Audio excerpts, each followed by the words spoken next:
భారతదేశంలో 29 రాష్ట్రాలుంటే ఏ రాష్ట్రానికి లేనటువంటి ప్రత్యేకత ఆంధ్రప్రదేశ్కి సొంతం కాబోతుంది అనుకోవచ్చు అంటారు. ఒక రాజధాని ప్రాంతానికి పార్లమెంట్ వేదికగా బిల్లు పెట్టడం, దాన్ని ఆమోదింపజేయడానికి రాష్ట్ర ప్రభుత్వం కృషి చేయటం ఎందువల్ల అంటారు? ఒక ఆంధ్రప్రదేశ్కి ఇలాంటి ప్రత్యేకమైన పరిస్థితి ఎందుకు వచ్చింది అనుకోవాలంటారు? ఏమండి, 2014లో ఆంధ్ర రాష్ట్రం అనేది తెలంగాణ రెండు సపరేట్ అయినప్పుడు, బైఫికేషన్ అయినప్పుడు ఏమైందండి? అప్పుడు ఆ రాజధాని లేని రాష్ట్రంగా ఉన్నది. ఆ సమయంలో ఈ యొక్క రైతుల్ని అందరినీ అమరావతి రైతుల్ని, అమరావతి పక్కన ఉన్న అన్ని పల్లెటూరులో ఏవైతే ఉన్నాయో అన్నీ కూడా వాళ్ళ దగ్గర వెళ్ళి వాళ్ళని నచ్చజెప్పి వాళ్ళందరినీ భరోసా ఇచ్చి వాళ్ళందరికీ కూడా ఇంత రాజధానిలో కొంత స్థలాన్ని కేటాయించి వాళ్ళ ఫ్యామిలీ పరంగా వాళ్ళ అభివృద్ధికి కూడా ఆలోచన చేసి ఒక తాత్కాలిక కట్టడాలు కట్టడం అనేది స్పాట్ ఆన్ ద స్పాట్ వెంటనే సచివాలయం తాత్కాలికం కానీ ఇంకా అలా అన్ని కట్టుకోవటాలు జరిగింది.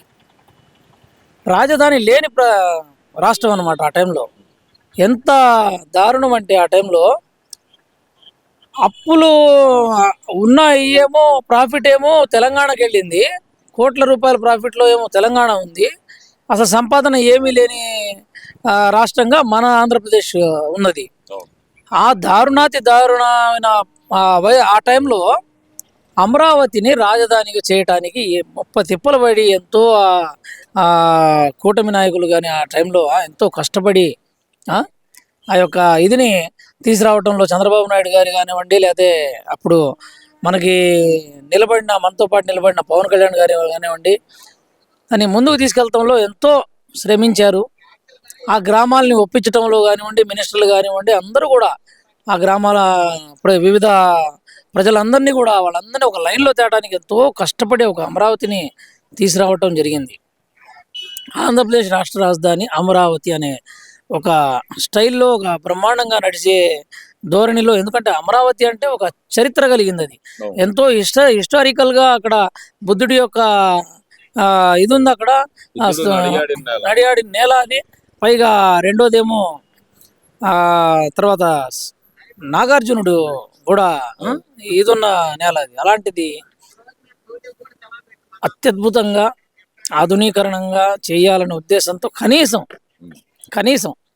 10-15 సంవత్సరాల దాకా ఆ యొక్క బిల్డింగ్స్ కానీ కట్టడాలు కానీ జరుగుతూ ఉన్నాయి అనే కోణంలో వెళ్తున్నప్పుడు 2019లో ఒక్క ఛాన్స్ అని ఆనాడు వైఎస్ఆర్సీపీ అధినేత జగన్మోహన్ రెడ్డి ప్రజలందరినీ కూడా, వాళ్ళు తాత్కాలికం అంటున్నారు, నేను పర్మనెంట్ చేస్తాను, తాత్కాలికం అనేది కాదు, నేను పర్మనెంట్ చేస్తాను, నేను కూడా శాసనసభలో అమరావతికి నేను ఓటేసాను, నేను కూడా అమరావతి ఏకైక రాజధానిగా నేను కూడా అప్పుడు ఒప్పుకున్నాను. అపోజిషన్గా మమ్మల్ని అడిగినా మేము కూడా ఓకే అన్నాము. అయినప్పటికీ కూడా నేను మీకు ఇంకొంచెం స్పీడ్గా అభివృద్ధి చేస్తాను, నేను యువకుడిని, నన్ను నమ్మండి అని ఆ మాటలు చెప్పేటప్పటికి అందరూ కూడా, యువకుడు ఉత్సాహవంతుడు, ఒక్కసారిగా ఆయన 10-15 ఏళ్ళు పట్టిద్దనే దాన్ని ఈయన ఒక 5 ఏళ్లలో చేసి చూపిస్తాడేమో అని చెప్పేసి అందరూ కూడా ఒక నమ్మకాన్ని ఉంచి ఆయనకి 2019లో పట్టం కట్టారు. 2019లో పట్టం కట్టాక ఒక్కసారిగా తను సొంతగా, అంటే నేను ఒక మోనోపాలిజం లాగా, ఏకైక రాజధాని కాదు, వైజాగ్ అసలు రాజధాని, వాణిజ్యపరంగా ఒక రాజధాని, న్యాయపరంగా ఒక రాజధాని, శాసనసభ అసెంబ్లీ పరంగా ఇంకొక రాజధాని అని 3 రాజధానుల అంశాన్ని లేవనెత్తేటప్పటికి ప్రజల్లో భయభ్రాంతులు అయిపోయారండి ప్రజలు. అరే ఇదేంద్రా బాబు, మనం ఏందో ఇంత ప్లేస్ ఇచ్చాము, ఇన్ని ఎకరాలు ఇచ్చాము, మనం ఇక్కడ 33,000 ఎకరాల దాకా, మన పరిస్థితి ఏంది అని రైతులందరూ కూడా గగ్గోలు పెట్టారు. రోడ్డు మీద నిలబడ్డారు, మినిస్టర్లు వెళ్తున్నా వాళ్ళకి దండాలు పెట్టారు, హైకోర్టు జడ్జిలు వెళ్తున్నా వాళ్ళకి దండాలు పెట్టారు, దాని మీద దీక్షలు చేసి తిరుపతి దాకా నడుచుకుంటా వెళ్ళారు, వెంకటేశ్వర స్వామి ఆలయానికి కూడా. ఇవన్నీ కూడా ఆలోచన చేయాల్సిన పరిస్థితి. మీరు అడిగిన ప్రశ్నకి ఇవన్నీ ఆలోచించాల్సిన పరిస్థితి. అయితే నిన్న కూడా సజ్జల రామకృష్ణారెడ్డి మాట్లాడుతూ అంటుంది ఏంటంటే మేము అమరావతికి అనుకూలమే, కానీ చంద్రబాబు నాయుడు గారు అమరావతిలో దోచుకోవటానికే ఇప్పుడు చట్టబద్ధతాన్ని కొత్త నాటకం ఆడుతున్నారు అంటే ఆయన మాట్లాడిన మాటలు ఎలా చూడాలంటారు మరి దీన్ని? వద్దు వద్దు వద్దు, అస్సలు వద్దండి అది. ఎందుకంటే అమరావతికి అనుకూలమైన మాట అప్పుడు అన్నారు వాళ్ళు, అవును, అప్పుడు అన్నారు, అప్పుడు ఓకే అన్నారు, మళ్ళీ మూడు రాజధానులు అంశాలు లేవనెత్తారు. మరి ఇప్పుడంటే మేము అమరావతికి అనుకూలం అంటే ఏందండి ఇది? ఇంకోసారి నమ్మాలనా ప్రజలు? నమ్మడానికి ఆయన ఇంకోసారి ఒక సంవత్సరంలో మళ్ళీ పాదయాత్ర మొదలు పెడతాను, నేను సంవత్సరాల పాటు నడుస్తాను అంటున్నాడు కదా, మరి నమ్మాలి కదా. ఈసారి నమ్మరండి. అందుకనే మీకు ఇప్పుడు ఆ యొక్క రాజధాని చట్టబద్ధత కల్పించాలనే ఉద్దేశంతోనే రేపు మళ్ళీ వచ్చినప్పుడు మారతారని చెప్పేసి ఈ రకంగా మళ్ళీ 3 రాజధానులు అనేటప్పటికి వైజాగ్లో కూడా గందరగోళం అయిపోయింది. అవును. ఆ స్థలాలు ఇవ్వడానికి కూడా వాళ్ళు భయపడ్డారు. వాళ్ళకు కూడా అట్లాగే ఉంటుందని. కాబట్టి ఇది ఏకైక రాజధానిని చట్టబద్ధత కల్పించాల్సిన బాధ్యత ఈ కూటమి నాయకులది ఉంది. వాళ్ళు చేయాలి, చేయబోతున్నారు, చేస్తున్నారు, వాళ్ళు చేస్తారు. ప్రజలు కూడా ఏకైక రాజధానికే ఒకవైపు అందరూ కూడా దాని వైపే ఉన్నారు. ఏకైక రాజధాని కావాలంటున్నారు ప్రజలు కూడా. ఈసారి మీరు అన్నట్టుగా మీరు అమరావతికి అనుకూలం అన్నా, మీరు వ్యతిరేకం అన్నా, మేమైతే ఇక ప్రజలైతే నమ్మరు. మీరు నంబర్ అని అంటున్నారండి, ఇప్పుడు వాళ్ళు ఏమంటున్నారు మేము అనుకూలం అని అంటున్నారు, కానీ ఇవాళ చర్చ జరుగుతుంది కదా, ఆ చర్చలో మాత్రం ఎందుకని పాల్గొనలేదంటారు వాళ్ళు? అసలుకి ప్రత్యేకంగా అమరావతి మీద 4 గంటల పాటు చర్చ జరుగుతుంటే ఆ చర్చలో సరే జగన్మోహన్ రెడ్డి గారు అంటే రాలేదండి, మరి సజ్జల రామకృష్ణారెడ్డి గారైనా ఇనిషియేటివ్ తీసుకుని మిగిలిన 10 మంది ఎమ్మెల్యేలైనా పంపించాలి కదా, ఎందుకని పంపించలేదు అంటారు మరి? ఈ అడిగితే మళ్ళీ మేము ఈ చర్చల్లో ఈ అడుగుతాం కదండి.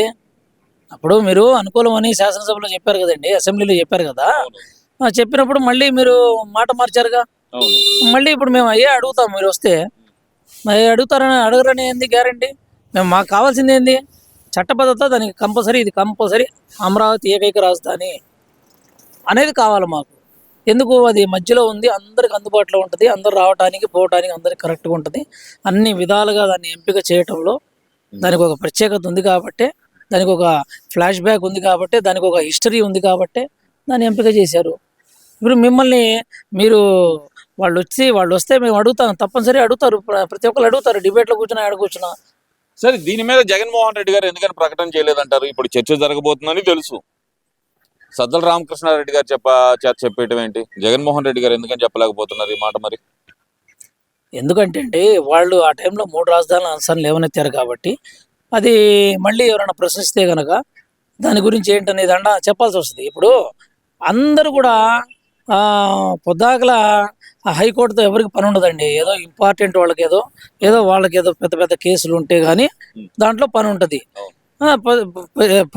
ప్రతిసారి పొద్దాకలు వెళ్తానికి అదేమన్నా టూరింగ్ ప్లేసా, లేకపోతే ఒక ఇదా ఏది ఇదా దాన్ని అంటే మనం అది అది ఒక చట్టాన్ని ఇచ్చేసే ఒక గౌరవప్రదమైన హైకోర్టు. దానికి అవసరమైన వాళ్ళు వెళ్తారు దానికి సంబంధించి. అంతేగాని అది దానికి సపరేట్గా ఒక చోట ఉండాలి, లేకపోతే అంటే న్యాయపరమైన రాజధాని ఒక చోట ఉండాలి, వాణిజ్యపరంగా ఇంకో పరంగా ఉండాలి, ఇంకోటి. ఇదంతా ఈ మైండ్ అంతా కరెక్ట్ కాదండి. ఎందుకంటే ఒక మనిషి రాజధానిలో అన్నీ కూడా అందుబాటులో దగ్గరే పక్కనే ఉంటే వాడు పని చేసుకొని వెళ్ళటానికి కానీ, ఉదయం వచ్చి పనులు చేసుకొని వెళ్తానికి, సాయంత్రానికల్లా మళ్ళీ వెళ్తానికి వీలుగా ఉండేట్టుగా రాజధాని ఉండాలనేది ఎప్పటి నుంచో జరుగుతున్న ఆనవాయితీ. ఇప్పుడు ఓకే, ఆ ఆనవాయితీని కొనసాగించడానికి కూటమి ప్రభుత్వం ఒకే చోట రాజధాని అభివృద్ధి వికేంద్రీకరణ అంటుంది. ఓకే, ఒప్పుకుందాం దాన్ని. ఇప్పుడు జగన్మోహన్ రెడ్డి గారి పార్టీ తరఫున సజ్జల రామకృష్ణారెడ్డి గారు మాట్లాడారు, మేము అనుకూలమే అని చెప్పి ఆయన ప్రకటించారు, కానీ జగన్మోహన్ రెడ్డి గారు ఎందుకని ప్రకటించలేకపోయారు ఆ మాట అసలుకి? ఇప్పటికైనా సరే వాళ్ళ అధినేత జగన్మోహన్ రెడ్డి గారే ఏం చేయాలంటే ఈ యొక్క విధానాన్ని మేము అలా అనుకున్నాము, లేకపోతే ఇప్పుడు మేము మళ్ళీ అనుకూలంగా ఉన్నామనే మాట వాటి ద్వారా చెప్తే ప్రజలు కొంచెం వినటానికి బాగుంటుందేమో. కానీ వాళ్ళు చెప్పాలి. ఎందుకంటే ప్రజలు నమ్మాలంటే ఏం చేయాలి? ఎవరైనా సరే పార్టీ తరఫున వచ్చి చెప్పడం కాదు, డైరెక్ట్ అధినేత గారే చెప్పాలి. ఏ విధంగా అయితే ఇప్పుడు కూటమి నాయకులు దీన్ని చట్టబద్ధత చేయాలని చూస్తున్నారు, ఆ చట్టబద్ధత చేయడానికి మేము కూడా మీకు అనుకూలంగా ఉంటాము, చట్టబద్ధత చేయండి. ఇక మేము ఫ్యూచర్లో మేము వచ్చినా, లేకపోతే ఇంకో పార్టీ వచ్చినా, ఎవరు వచ్చినా సరే దాన్ని కదిలియటానికి అవకాశం ఉండదు అనే మాట వాళ్ళ ద్వారా వస్తే కనుక ప్రజలు నమ్ముతారు.